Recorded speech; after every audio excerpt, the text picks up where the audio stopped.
Mis hermanos, es un enorme placer estar de nuevo Por Su Causa. Y estaba pensando todo el bien que el Señor ha hecho por medio de estas conferencias desde que comenzamos allá en Sanssouci. Ha sido largo el camino. Aquí estamos todavía predicando la palabra del Señor. Así que gracias, hermanos, por planificar esta conferencia que tanto viene hacia la Iglesia de Cristo en América Latina y creo que en muchas otras partes, porque los hispanos somos, no voy a decir una plaga, pero estamos en todas partes. Pero yo creo que más que una plaga estamos bendiciendo en muchos lugares, llevando el evangelio a muchos lugares. Así que es una tremenda bendición. Mis hermanos, leí recientemente que cada minuto nace un promedio de 300 bebés. Cada minuto. Eso significa unos 432,000 nacimientos al día. 432,000 nacimientos al día. A la luz de estas estadísticas, cualquiera diría que el nacimiento de un niño es un evento en cierto modo ordinario. Pero todo el que tiene cierto conocimiento de biología sabe muy bien que la gestación y el parto de un bebé es algo realmente extraordinario, no ordinario. Aunque eso suceda todos los días y con tanta frecuencia, no deja de ser impresionante que de la unión de un óvulo y un espermatozoide, dos cosas tan diminutas, se desarrolle un ser humano. Ahora, cuando ese bebé nace, él no tiene ni idea de todo el proceso que ha tenido lugar para que él viniera a la existencia. Y lo mismo podemos decir del nuevo nacimiento. Todos los creyentes que estamos aquí sabemos que en un momento dado vinimos a Cristo, depositamos nuestra fe en Cristo, nos arrepentimos de nuestros pecados, pero yo espero, mis hermanos, que todos aquí también sepamos que esa es solo una parte de la historia y de hecho ni siquiera es la parte más importante de la historia. Para que un pecador como tú y como yo, muerto en sus delitos y pecados, podamos poner nuestra confianza en Cristo y hacer de Cristo nuestro tesoro, como hablaba Justin hace un momento. El Espíritu Santo tiene que iluminar nuestro entendimiento, tiene que transformar radicalmente nuestro corazón. Y es precisamente acerca de ese tema que yo quisiera hablarles en esta última hora a la luz de 2 Corintios capítulo 3. Yo les pido por favor que vayan a la segunda carta de Pablo a los Corintios. Vamos a leer desde el versículo 18 hasta el capítulo 4, versículo 6. Dice así la palabra del Señor. Pero nosotros todos con el rostro descubierto, contemplando como en un espejo la gloria del Señor, estamos siendo transformados en la misma imagen de gloria en gloria, como por el Señor el Espíritu. Por tanto, puesto que tenemos este ministerio, según hemos recibido misericordia, no desmayamos, sino que hemos renunciado a lo oculto y vergonzoso, no andando con astucia ni adulterando la palabra de Dios, sino que mediante la manifestación de la verdad nos recomendamos a la conciencia de todo hombre en la presencia de Dios. Y si todavía nuestro evangelio está velado, para los que se pierden está velado, en los cuales el Dios de este mundo ha cegado el entendimiento de los incrédulos, para que no vean el resplandor del evangelio de la gloria de Dios, de Cristo, que es la imagen de Dios. Porque no nos predicamos a nosotros mismos, sino a Cristo Jesús como Señor, y a nosotros como siervos vuestros por amor de Jesús. Pues Dios, que dijo que de las tinieblas resplandeciera la luz, es el que ha resplandecido en nuestros corazones para iluminación del conocimiento de la gloria de Dios en la faz de Jesucristo. Siempre se ha dicho que un texto fuera de contexto viene a ser un pretexto. Así que, mis hermanos, antes de entrar directamente a ver lo que Pablo nos está enseñando aquí, veamos el contexto. El contexto de este pasaje es una comparación entre el antiguo y el nuevo pacto. Si leen el capítulo 3 de 2 Corintios, se van a dar cuenta que Pablo nos está hablando aquí de la gloria que tuvo el pacto antiguo, el pacto del Antiguo Testamento y el nuevo pacto. El antiguo pacto es el que Dios hizo con su pueblo, con el pueblo de Israel en el monte Sinaí, mientras que el nuevo pacto es el que fue inaugurado por Cristo por medio de su obra redentora. Los dos pactos provienen de Dios y en ambos Él ha manifestado su gloria. Pero el argumento de Pablo es que en el nuevo pacto la revelación de esa gloria y su impacto en nosotros es muchísimo mayor. Y para mostrarnos la superioridad de un pacto sobre otro, Pablo se vale de un episodio muy conocido en la historia de Israel y que yo estoy completamente seguro que muchos de ustedes han leído probablemente o han escuchado acerca de este episodio un montón de veces. Pablo se va a Éxodo capítulo 33 y específicamente el versículo 18, donde Moisés le pide a Dios que le muestre su gloria. Yo quiero ver tu gloria. Y ustedes conocen la respuesta de Dios. Dios le responde, eso no puede ser posible. Nadie puede ver mi rostro, es decir, nadie puede ver mi esencia porque nadie puede verme y vivir. Así que Dios le dice a Moisés que lo va a colocar en la hendidura de una peña. Y dice, te cubriré con mi mano hasta que yo haya pasado. Después apartaré mi mano y verás mis espaldas, pero no se verá mi rostro. Hermanos, guarden esa frase allí en su disco duro. Nadie verá mi rostro. Por supuesto, Dios no tiene espaldas, Dios no tiene manos, porque Él es espíritu, dice el mismo Jesús en Juan capítulo 4, versículo 24. Pero Él le está hablando a Moisés en términos que él pueda entender. Esto es lo que en la Biblia se llama un lenguaje antropomórfico. Dios está hablando en un lenguaje que tú y yo podamos comprender, un lenguaje accesible a nosotros, para hacerle ver a Moisés que solo puede tener una visión parcial de su gloria. Sin embargo, dice en Éxodo 34, 29, que al exponerse de ese modo a ese vistazo parcial de la gloria de Dios, la piel del rostro de Moisés resplandecía. Tanto así que él tuvo que ponerse un velo sobre su cara porque los hijos de Israel tenían temor de acercarse a Moisés. Y ahora Pablo nos dice en 2 Corintios capítulo 3 que ese velo en el rostro de Moisés es una ilustración del velo espiritual que los incrédulos tienen en su corazón y que no les permite ver la gloria de Jesucristo tal como es revelada en las Escrituras. Noten el capítulo 3, versículo 14. Pero el entendimiento de ellos se endureció. La Biblia de la Reina Valera del 60 dice se embotó. Porque hasta el día de hoy, en la lectura del Antiguo Pacto, el mismo velo permanece sin alzarse. Pues solo en Cristo ese velo es quitado.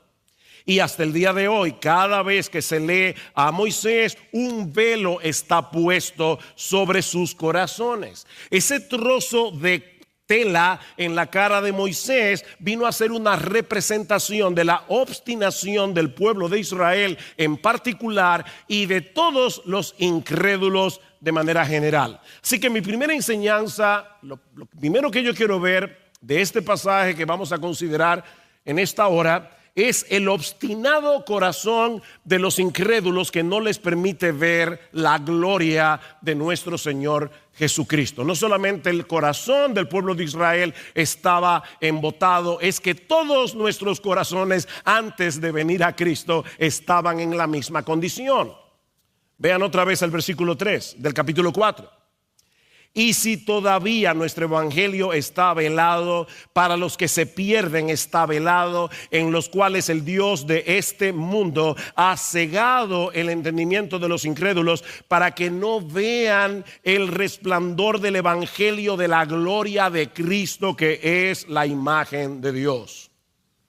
El problema del hombre incrédulo, dice Pablo, es que está completamente ciego al resplandor de la luz del evangelio de la gloria de Cristo. Y el diablo, el enemigo de nuestras almas, hará todo lo que esté a su alcance para que el incrédulo permanezca en esa condición. Ahora, cuidado, ojo. No pensemos por eso, pobrecito pecador, que el diablo ha cegado para que no pueda ver la gloria del Señor y se convierta. No, mis hermanos, esta es una ceguera voluntaria y culpable. Un ciego físico es incapaz de ver la luz del sol, pero él no está pecando por eso, porque él no puede verla. Pero el incrédulo está ciego porque él no quiere ver.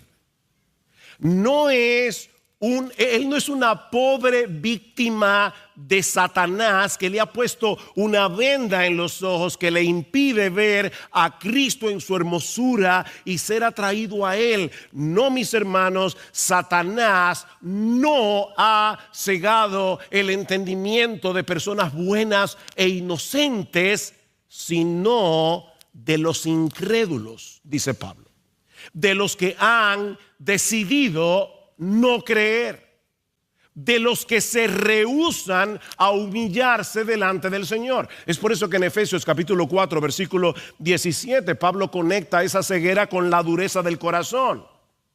Es la dureza del corazón humano lo que nos impide ver que Jesucristo es glorioso. Miren, si ahora mismo todos los seres humanos se quedaran ciegos, el sol seguiría siendo brillante. Si en el mundo entero no hubiera una sola persona que viera a Cristo hermoso, que viera a Cristo glorioso, que viera a Cristo maravilloso, Él seguiría siendo hermoso, glorioso y maravilloso, aunque nadie lo viera. Ese es nuestro Señor. Esta es la condenación, dice Juan capítulo 3, que la luz vino al mundo. Y ahora escuchen, los hombres amaron, es un problema del amor.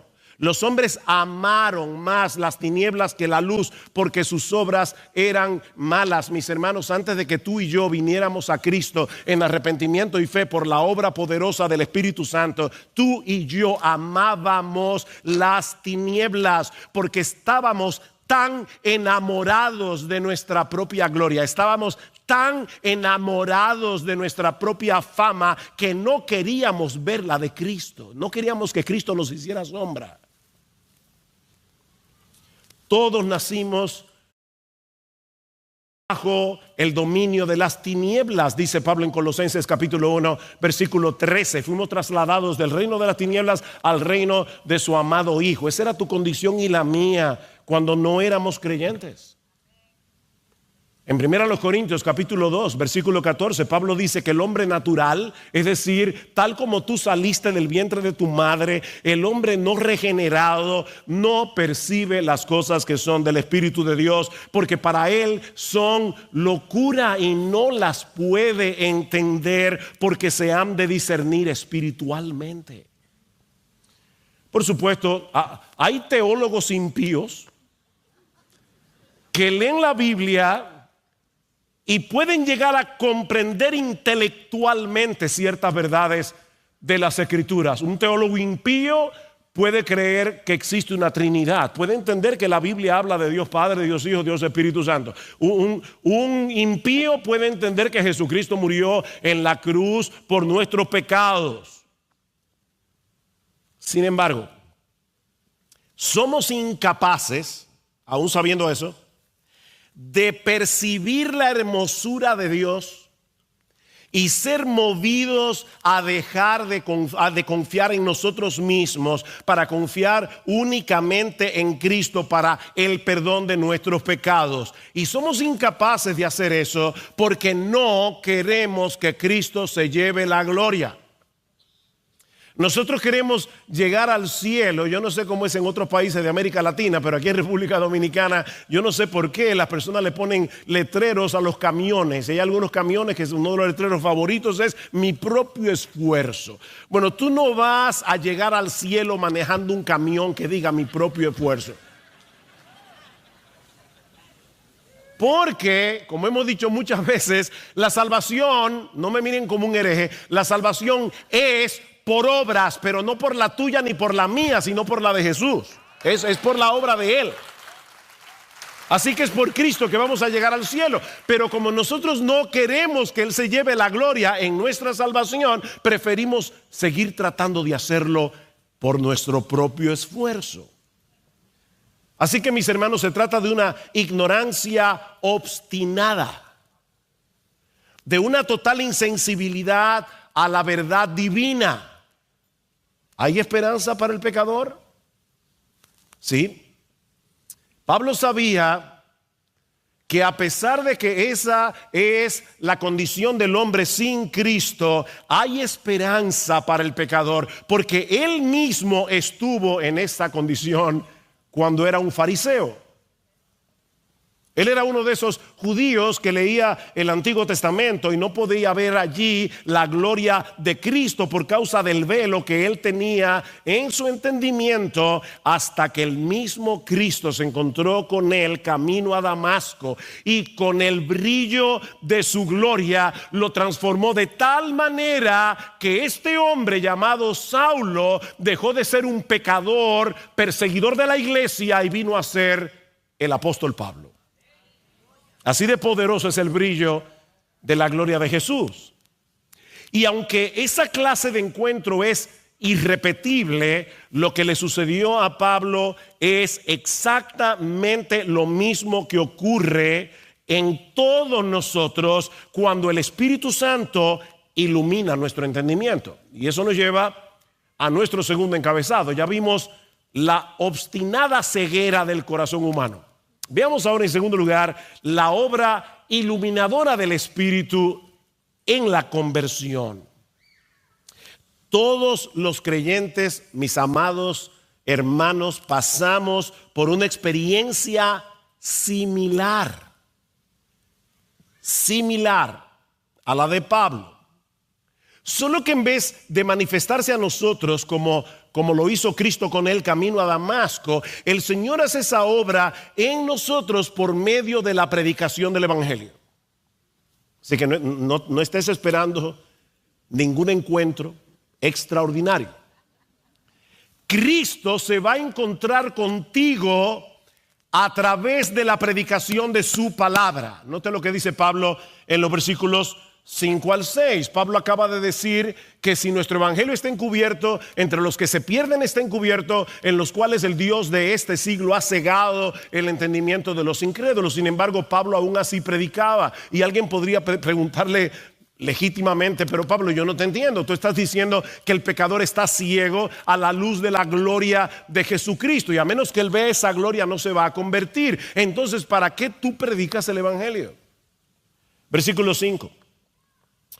Porque no nos predicamos a nosotros mismos, sino a Cristo Jesús como Señor, y a nosotros como vuestros siervos por amor de Jesús. ¿Saben por qué yo predico? Pues Dios, que dijo que de las tinieblas resplandeciera la luz, es el que ha resplandecido en nuestros corazones para iluminación del conocimiento de la gloria de Dios en la faz de Jesucristo. Pablo está aludiendo aquí al relato de la creación en Génesis capítulo 1 versículo 3. Y así como la primera cosa que hizo Dios por medio de su palabra fue crear ¿el qué? La luz, sea la luz. Así lo primero que hace Dios en el pecador por medio de su palabra predicada es iluminar nuestro entendimiento para que seamos capaces de ver, de saborear con deleite la gloria de Dios en la faz de Jesucristo. En Génesis 1:3 Dios dijo, sea la luz, y la luz fue hecha. Y lo mismo sucede en el acto creativo de la regeneración, cuando Dios nos hace nuevas criaturas por el poder del Espíritu Santo. Mientras un predicador está exponiendo fielmente la palabra, Dios viene a nosotros y de repente dice, sea la luz, y el Espíritu Santo abre los ojos de nuestro entendimiento para que podamos adquirir una nueva comprensión de las verdades divinas que nos mueven a abrazar a Cristo en arrepentimiento y fe. De paso, ¿se dan cuenta, mis hermanos, de lo trágico que es que sustituyamos la predicación de la palabra de Dios en nuestros cultos por otras cosas que parezcan más potables y más entretenidas para los incrédulos? Pastores, predicadores, hermanos amados, nosotros podemos llenar nuestros edificios con programas y cultos más entretenidos y espectaculares, pero ninguna de esas cosas puede resucitar a un muerto. Eso solo puede hacerlo el Espíritu Santo. Y Él lo hace por medio de su palabra. Es en el contexto de la predicación del Evangelio que el Espíritu Santo resplandece en nuestros corazones para iluminación del conocimiento de la gloria de Dios en la faz de Jesucristo. Y cuando esa luz resplandece en nuestros corazones para recibir su palabra predicada, pasamos de muerte a vida, nuestra incredulidad se convierte en fe y nuestra rebeldía en obediencia. Así de poderoso es el rayo de la luz de la gloria de Jesucristo que se revela en el Evangelio.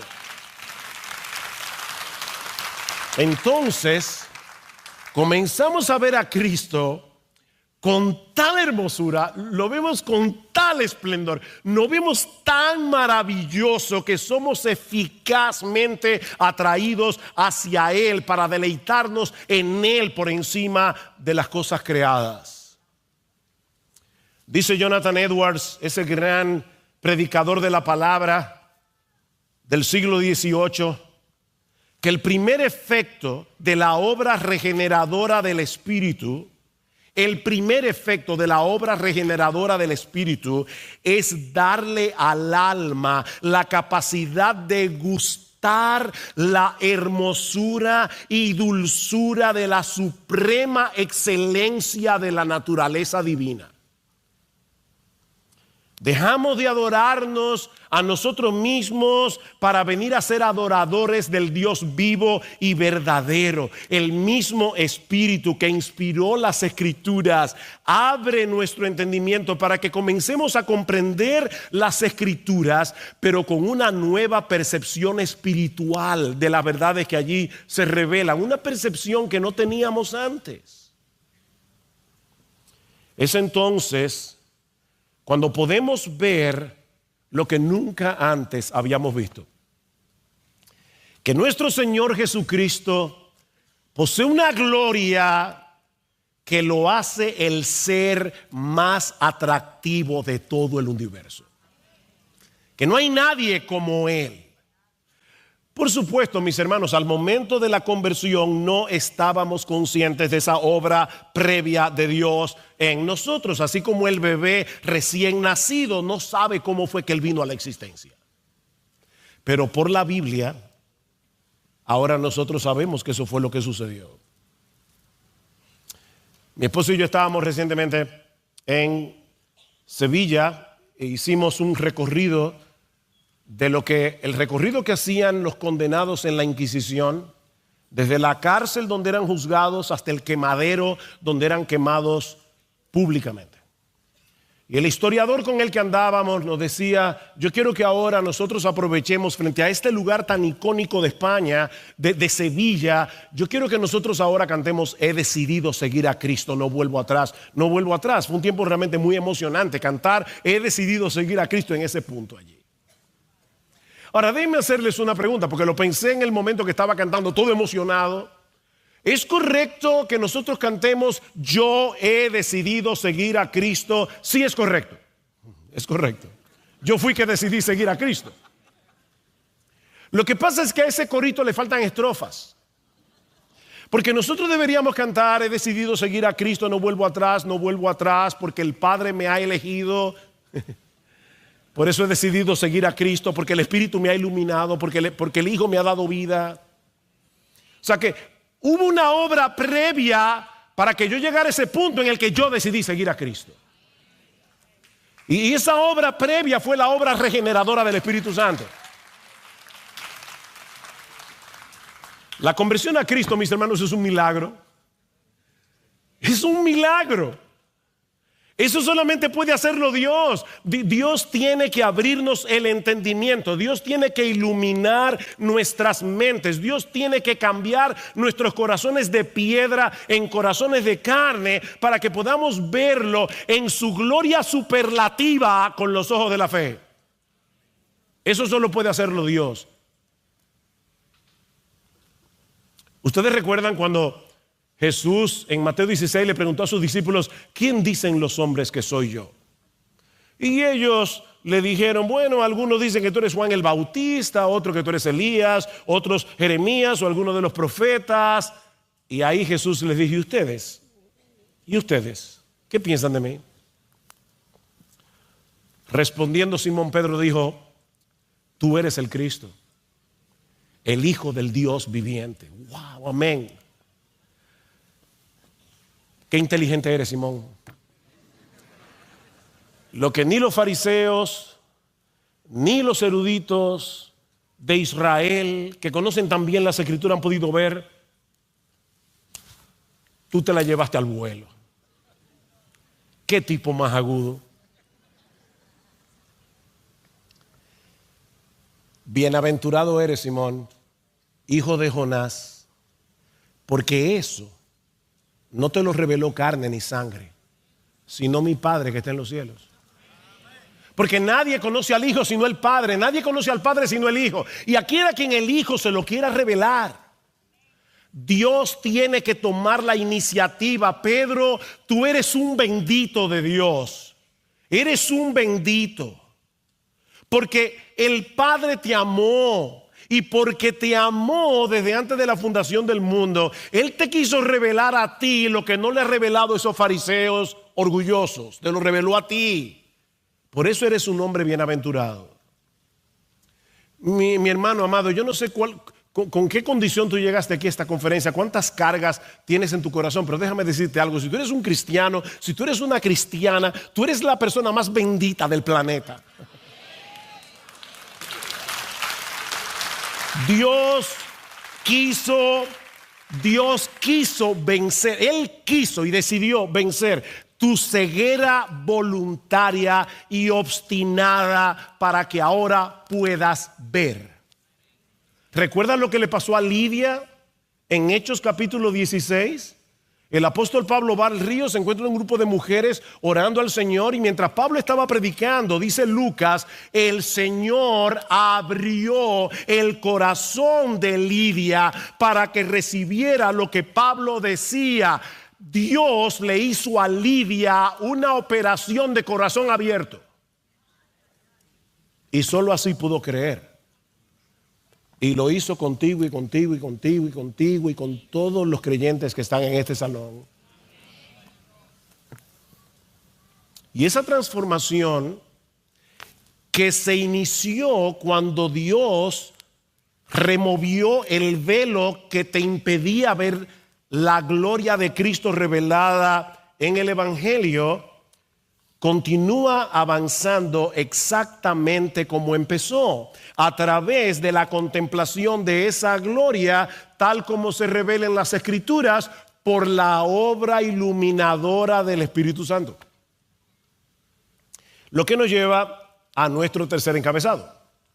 Ya vimos la condición obstinada del corazón humano, ya vimos la obra iluminadora del Espíritu en la conversión. Veamos ahora en tercer lugar la obra iluminadora del Espíritu en la santificación progresiva. Versículo 18 del capítulo 3. Pero nosotros todos, con el rostro descubierto, contemplando como en un espejo la gloria del Señor, estamos siendo transformados en la misma imagen de gloria en gloria, como por el Señor el Espíritu. Ahí está la santificación progresiva. Somos transformados de gloria en gloria, contemplando la gloria del Hijo.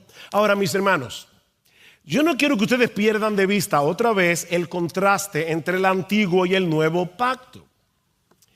Recuerden que en el antiguo pacto, en Éxodo 33, solo Moisés pudo tener un vistazo de la gloria de Dios. ¿Recuerdan? ¿Qué dice Pablo ahora? ¿Qué sucede en el nuevo pacto? Que todos nosotros vemos esa gloria. Aquí no hay privilegiados. Como decíamos ayer cuando hablábamos de la unción, los pastores no somos los ungidos, pertenecemos a una élite. No, yo tengo un oficio diferente al tuyo, pero somos cristianos los dos. Y de paso, déjame decirte que la misma responsabilidad que yo tengo de estar aquí el domingo, bueno, no aquí, en mi iglesia, pero la misma responsabilidad que tienen los pastores de estar aquí el domingo predicando la palabra, hermanos de la IBI, es la misma responsabilidad que tienes tú de venir aquí a oírla. Porque nosotros no pertenecemos a ninguna élite, somos cristianos. ¿Y qué dice Pablo aquí? Que todos los cristianos, no Miguel, ni Chacho, ni yo, ni nadie, ni Justin, ni José, no, todos los cristianos, todos nosotros vemos esa gloria. A diferencia del antiguo pacto. Pero hay otra cosa más sorprendente. ¿Qué fue lo que vio Moisés? En ese lenguaje antropomórfico, él vio las espaldas de Dios. Él tuvo un vistazo parcial. Pero ¿qué es lo que dice Pablo en 2 Corintios 4? Que ahora en el nuevo pacto, tú y yo, por la obra iluminadora del Espíritu, mientras leemos la palabra, vemos la faz, vemos el rostro. No vemos la espalda, le vemos la cara. ¿Lo vieron en el texto? Todos los creyentes del nuevo pacto tenemos el privilegio de ver como en un espejo la gloria del Señor reflejada en Jesucristo. ¿Y eso qué significa? Eso como de un espejo. Bueno, en Santiago 1:23, seguramente recordarán que Santiago compara al hombre que escucha la palabra como alguien que mira su rostro en un espejo. Esos espejos, no eran de vidrio como ahora, sino de bronce pulido, de metal pulido, y por lo tanto la imagen, el reflejo no era perfecto. Y lo mismo ocurre con nosotros hoy al ver la gloria de Cristo revelada en las Escrituras. Esa visión no es tan clara como la que veremos cuando estemos en la gloria en cuerpos glorificados. Sin embargo, a pesar de eso, al contemplar esa gloria en la Escritura como en un espejo, somos transformados de gloria en gloria. ¿Saben por qué? Porque todo el mundo se convierte en lo que admira. ¿Qué fue lo que hizo el Espíritu Santo cuando abrió nuestros ojos? Que ahora nos permite ver la hermosura, la gloria de nuestro Señor Jesucristo. Y como estamos viendo su gloria a través de la palabra, al ver esa gloria revelada en el Evangelio, somos transformados de gloria en gloria, porque todo el mundo se convierte en lo que adora. Ese es el problema de la idolatría. Dicen el Salmo 115, hablando de los ídolos: se volverán como ellos los que los hacen y todos los que en ellos confían. Óyeme bien, como decía Justin, la adoración no es lo que pasa aquí el domingo. Eso pasa los 7 días de la semana. Y tú te conviertes en lo que adoras. ¿Saben qué? Los que manejan la publicidad saben eso. Ellos saben el impacto que tiene la idolatría. Y cómo los fans suelen imitar a sus artistas favoritos. Cada vez que yo voy a uno de estos viajes y paso por Zona Franca en el hotel y veo estos anuncios de perfume, cosméticos, y está allí Julia Roberts. Mira, no vayas a creer que porque te pongas el perfume de Julia Roberts y usas el cosmético de Julia Roberts te va a aparecer la Julia Roberts.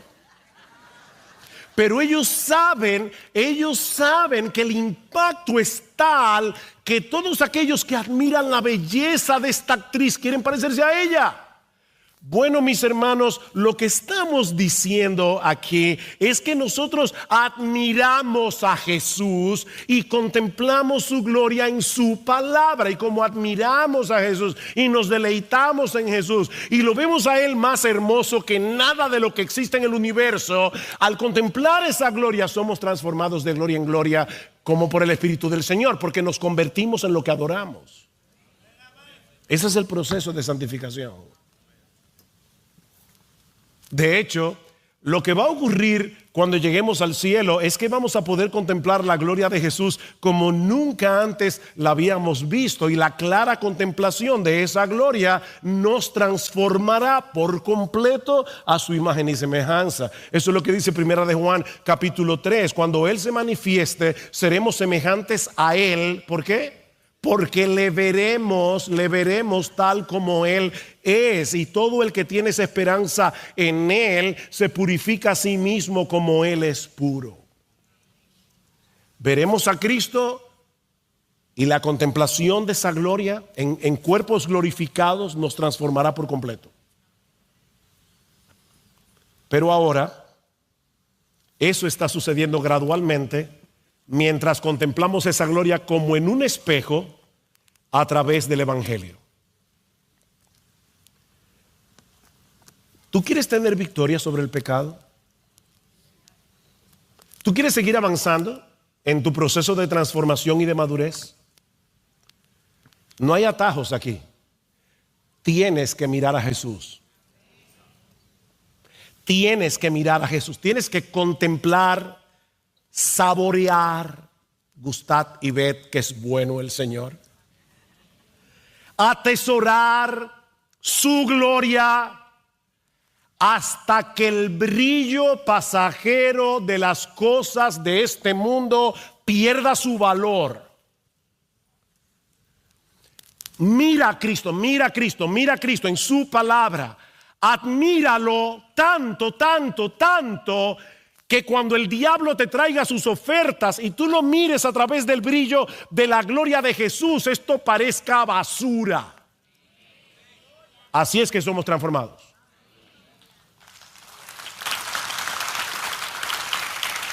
Pero eso es imposible. O sea, no podemos ver a Cristo y crecer en la percepción que tenemos de su hermosura leyendo su palabra sin la obra iluminadora del Espíritu. Necesitábamos esa obra cuando éramos impíos y estábamos en tinieblas, pero la necesitamos todavía siendo creyentes.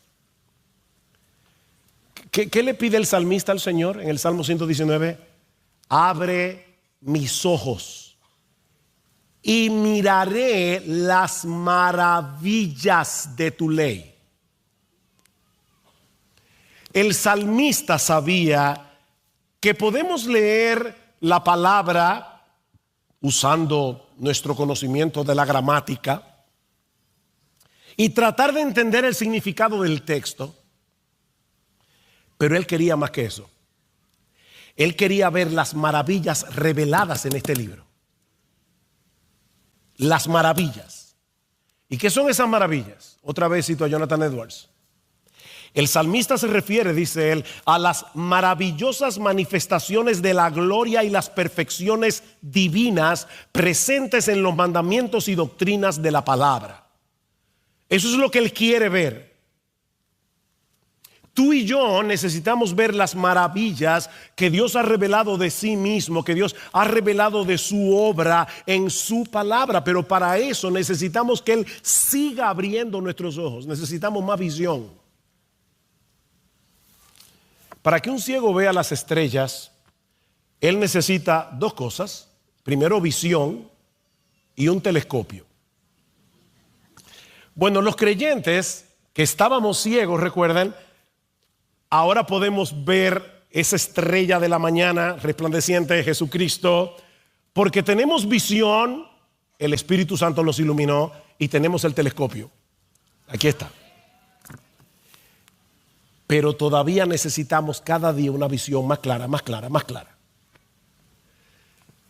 Hace 2 años, mi oftalmólogo me dijo, mira, ya no puedo más contigo, ya estoy tratando de degradar los lentes y ya no se puede porque tú necesitas una operación. Tienes el cristalino, el lente que trajiste de fábrica está dañado y tienes catarata, así que necesito ponerte un implante aquí. Y bueno, no tengo de otra. Vamos a la operación. Yo no tenía ni idea de lo mal que yo estaba viendo. Cuando me hicieron esa operación y yo por fin pude ver el cielo azul, decía Gloria, le decía a mi esposa, yo no sabía, no me estaba dando cuenta que el cielo era tan azul.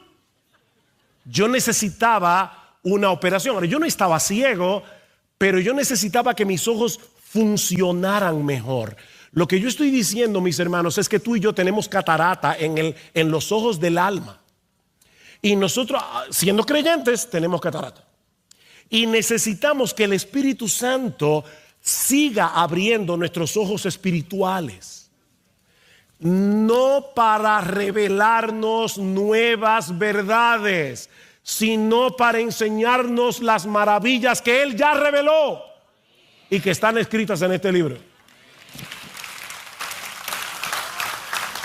Eso era lo que Pablo pedía por los creyentes en Éfeso. Pablo les dice, óyeme, yo le oro al Dios de nuestro Señor Jesucristo, el Padre de gloria, que os dé espíritu de sabiduría y de revelación en el conocimiento de Él, alumbrando los ojos de vuestro entendimiento. ¿Estaban estos efesios, estos creyentes ciegos? No, ellos ya veían, ya el Espíritu Santo los había iluminado, pero Pablo está diciendo, todavía necesitan más visión, necesitan más visión. Y yo le pido al Señor en oración que siga abriendo los ojos de vuestro entendimiento. ¿Saben para qué? Para que sepáis cuál es la esperanza a la que Él os ha llamado, cuáles las riquezas de la gloria de su herencia en los santos y cuál la supereminente grandeza de su poder para con nosotros los que creemos según la operación del poder de su fuerza, un poder que operó en Cristo resucitándole de los muertos y sentándole a la diestra del Padre en los lugares celestiales.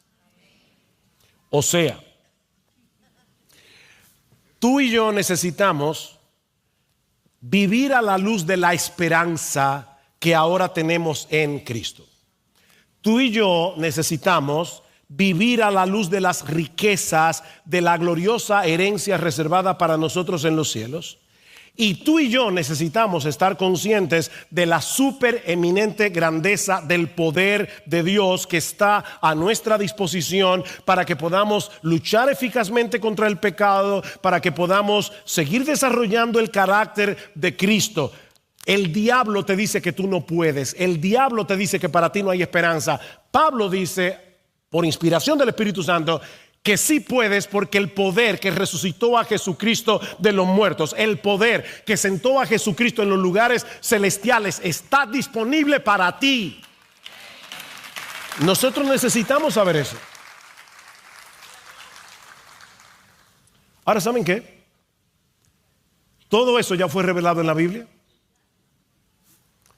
Todo eso está aquí. Pero la comprensión, la asimilación de esas verdades requiere de la obra iluminadora del Espíritu. ¿Saben por qué?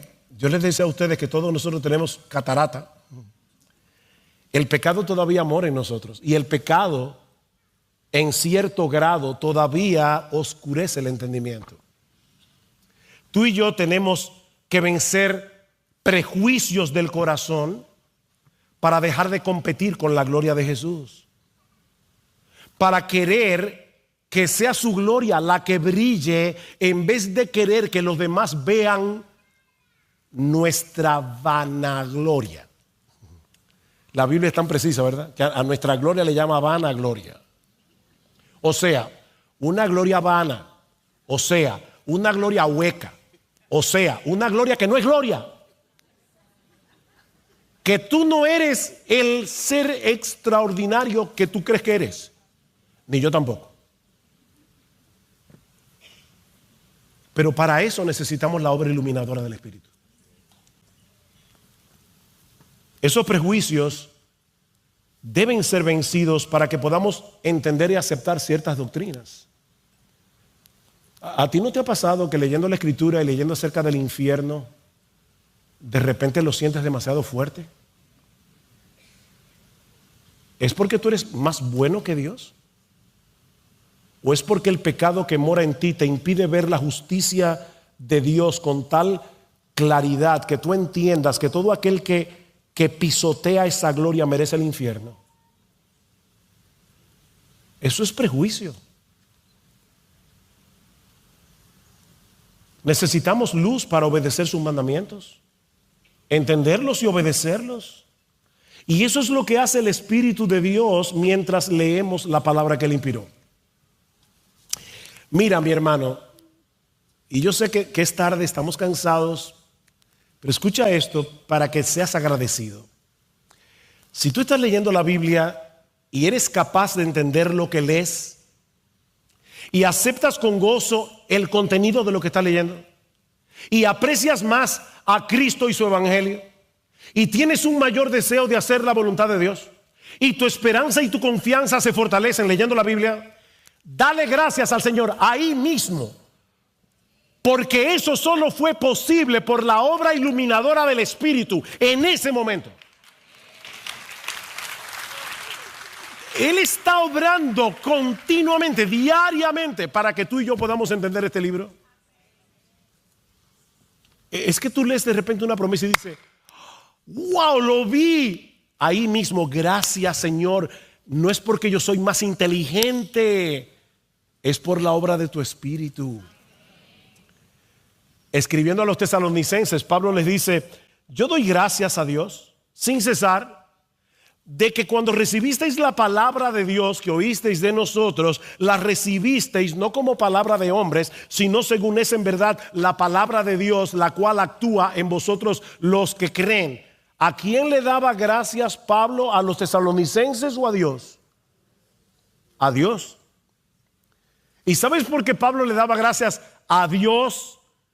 Porque los tesalonicenses hayan recibido la palabra predicada no como palabra de hombres, sino como palabra de Dios, porque eso solo fue posible por una obra del Espíritu Santo.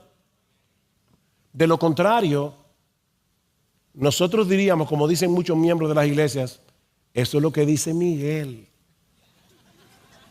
eso es lo que dice José Agüero.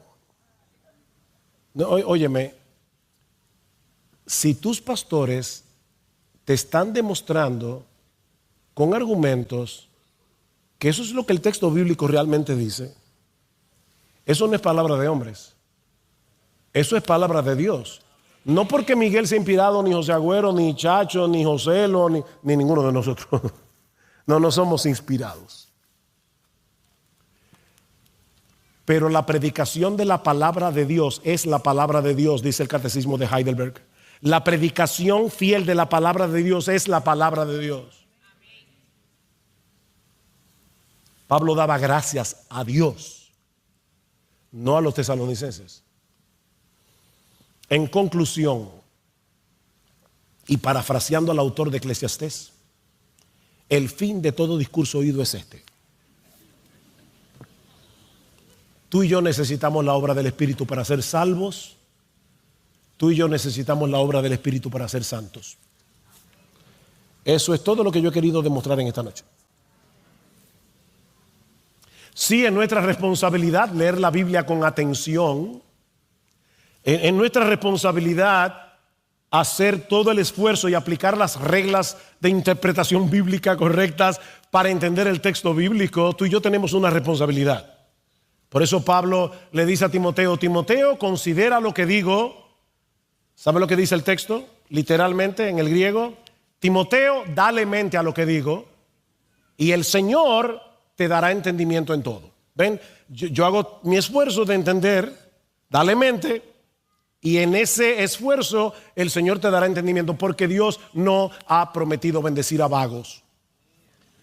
Pastores, el Señor no ha prometido bendecir a vagos.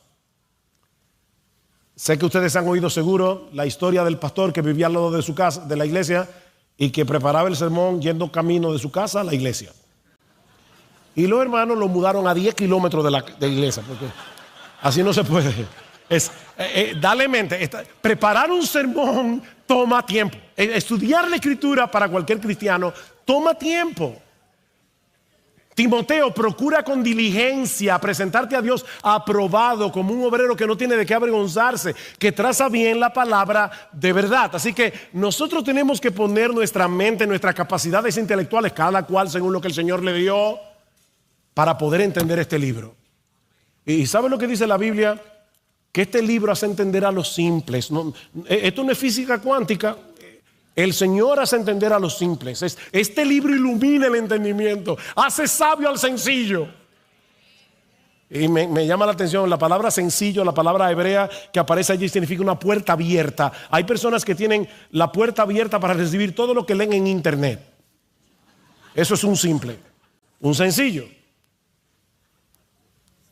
Por eso decía alguien, ten cuidado con tener la mente abierta. Se te puede caer el cerebro. Yo tengo la mente abierta. Yo no tengo la mente abierta. Yo quiero que mi mente esté en lo que dice aquí, porque esta es la palabra de Dios. Y cuando Dios y el mundo están en contraposición, sea Dios veraz y todo hombre mentiroso. Así que cuidado, no tenga la mente tan abierta. Pero ¿sabes qué es lo que dice el Salmo? Que el Señor toma a una persona simple, a una persona sencilla y lo hace sabia por medio de la palabra. Así que sí, tú y yo necesitamos responsablemente leer la Biblia, pero el gozo, la obediencia, el deleite, el consuelo, la amonestación, la esperanza, el aliento, la fortaleza que derivamos de nuestra lectura de las Escrituras solo será posible mientras leamos, meditemos y estudiemos la Biblia en dependencia del Espíritu Santo. Necesitamos ser iluminados por el Espíritu Santo. Por eso es que al acercarnos a este libro debemos venir con esta actitud: oh Dios, abre mis ojos para que yo pueda contemplar las maravillas de tu ley. Oh Dios, que tu Espíritu me dé entendimiento para comprender tu palabra y para que pueda apropiarme de ella y para que pueda vivir a la luz de ella. Resplandece en mi corazón, oh Dios, para una iluminación cada vez mayor del conocimiento de tu gloria en la faz de Jesucristo. Necesito tu Espíritu, Señor, para ver esas maravillas reveladas en las páginas de tu precioso libro y seguir siendo transformado de gloria en gloria mientras contemplo en el Evangelio la gloria de tu Hijo. Señor, cuando predique el Evangelio a otros, por favor, Señor, vence la obstinación de los que me escuchen. Ábreles el entendimiento para que vean la gravedad y la fealdad de su pecado y que al mismo tiempo sean tan atrapados por la hermosura de mi Salvador que renuncien a todo y se rindan a Él en arrepentimiento y fe.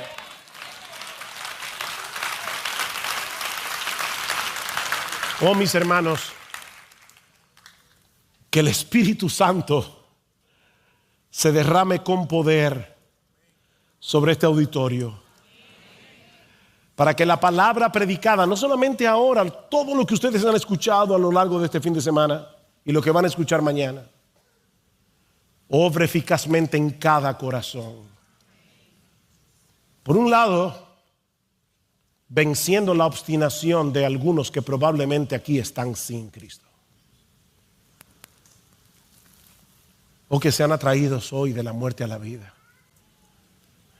y que vengan a Cristo en arrepentimiento y fe, y que ese mismo Espíritu obra en nosotros los creyentes para que tengamos una visión más brillante y deleitosa de la gloria de Dios en Cristo, de tal manera que contemplando esa gloria sigamos siendo transformados de gloria en gloria en la misma imagen, como por el Espíritu del Señor.